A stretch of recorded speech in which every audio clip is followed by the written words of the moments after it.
Black Saturday, the worst natural disaster to date in Australian history. These testing times are proving our strength and resilience as a community. Much discussion has been placed around the topic of when this happens again, how will we react? How can we plan ahead and create a secure environment despite the inevitable? After news of people fleeing to their backyard bunkers and escaping death, this is proving to be an effective temporary refuge option from such chaos, hence many people starting to look into having one installed in their own home. Many people are now thinking, how can we avoid the fires next time? Where can I put my bunker? What kind of bunker will I have? How cheap can I make it? What necessities will I need to have in my bunker? Can I make it from some resources I already have? Such questions are running through the minds of the survivors and people living in fire-prone areas. As a result, RMIT industrial design students have been asked to explore the design of bunkers. I created the following workshop to get some fresh ideas from 4 designers. Task 1. Brainstorming ideas and considerations for an effective fire refuge bunker. Let's see what Georgie and Alex, 2 architecture students, have to say. Defend their house for as long as possible, and if the fire's actually going to burn them, then they just go into the bunker at the last minute. Yeah. So it's like a last point. So What else do we need? prefabrication Prefabrication. to make it cheaper Yeah. and easier. Internal cooling? Question mark. Task 2. I got the designers to draw their own idea of a bunker for a fire refuge. During this task, while the designers are drawing their ideal fire bunkers, they are also taking into consideration their brainstorming task and the practical applications as if it were to be made with today's technology and resources.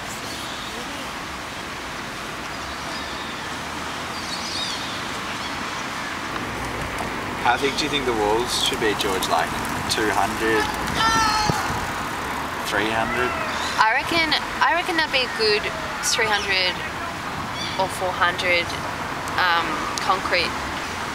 Not even precast, maybe in situ because it's in the ground. At least 300. Yeah.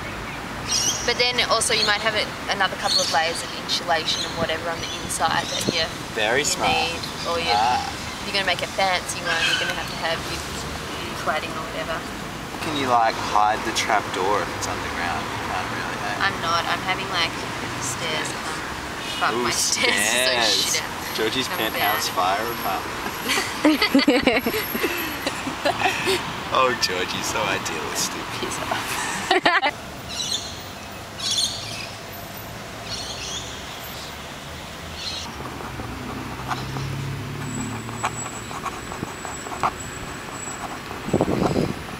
And then...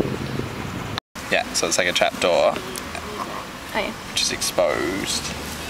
Mine would be made out of modular prefabricated panels that could then be used to, like, because they're modular, you can make of a certain size or you can expand it depending on the size of the bunker that you could possibly need. And so they're made out of either, I think precast concrete, so that they can be all prefabricated and made cheaply and mass produced to make it more expensive and viable. They're all within 3.6 metres long so that you can fit them on the back of a truck to deliver them to remote areas, because a lot of bushfire sites they only have small dirt roads leading to them, and then they can either be assembled depending on how big you need, and then you would have one panel which was suitable for a door, or even later I decided possibly you'd have it as a roof panel with a trapdoor. And you could explore other forms possibly, like I decided segments could also be prefabricated. But square would possibly be the easiest to prefabricate and to transport, because you can stack them in the same way that you can flat pack IKEA products.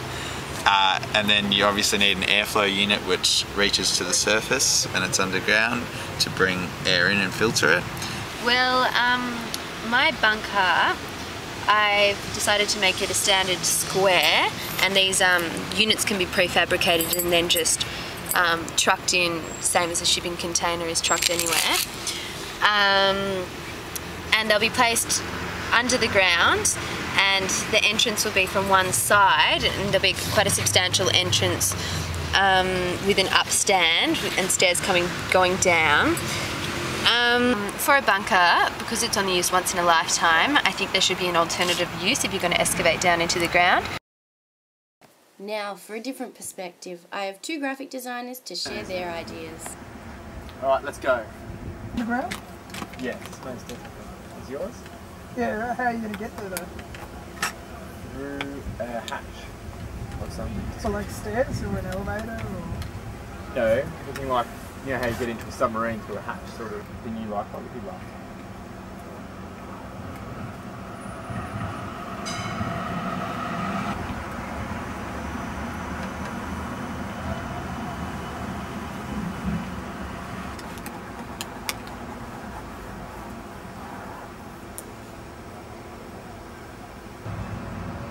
And then you land on these mats.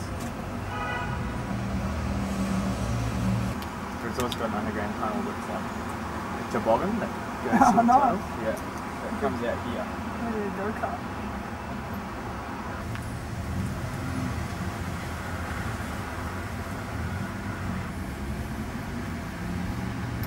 What are you going to have inside your room? All the homely necessities. A first aid kit, big one. A fire blanket. Ah, fire blanket, yeah. It's pretty small, but I think it details most of the things that you're going to need when you actually go down into the bunker. And I think some of the most important ones are just being able to communicate with other people. Having a telephone, maybe if the telephone lines get cut, you've also got a radio. You'd also make sure you had a spare mobile phone down there, maybe that could work. Then also maybe like oxygen masks, a fire extinguisher, fire retardant suits, fire blankets, first aid kit, which for any cuts, bruises, burns, whatever. One mistake that I made is by thinking that inside the house it'd be good if you could actually slide down a pole to get down into the bunker. Because I mean, obviously you could just use a trapdoor and stairs or something, but why not just be a little bit different? But the other problem with sliding down a pole is you can't get your pets down there unless you throw them down there. That's my one. Yeah. And I was thinking, if you're going to go to all the trouble of building a bunker, a fire bunker, you might as well make it comfortable, because you don't know how long you're going to be spending down there. And I've tried, well, obviously it's a fair way away from the house, and hopefully a fair way away from any other dwellings or forest area. That's just so that if a fire does come through, you're at less risk and you're sort of in a paddock where it will go over more quickly, so sort of in a clearing area. I've made a slide from the house. That's a bit of a funny one, but if it could be possible, then I'd definitely put it in. A bit like a toboggan ride. And I've got all the sort of things that Trent said, except you come down a ladder, not a pole. Got an air vent to outside, got running water, phone and radio, fire retardant suits, and all the mod cons basically. We've now come to the conclusion of my workshop for 4 designers to participate and draw their ideal fire bunker. And now I just want to say a big thank you to my participants, Georgie, Alex, Trent and Mick. You guys have been wonderful and have shed some light on some great ideas, and hopefully we can inspire many more ideas for resolving fire bunker issues we have today. And thank you for watching my video, and if you have any great ideas to share with other people, feel free to leave comments at the bottom of my video.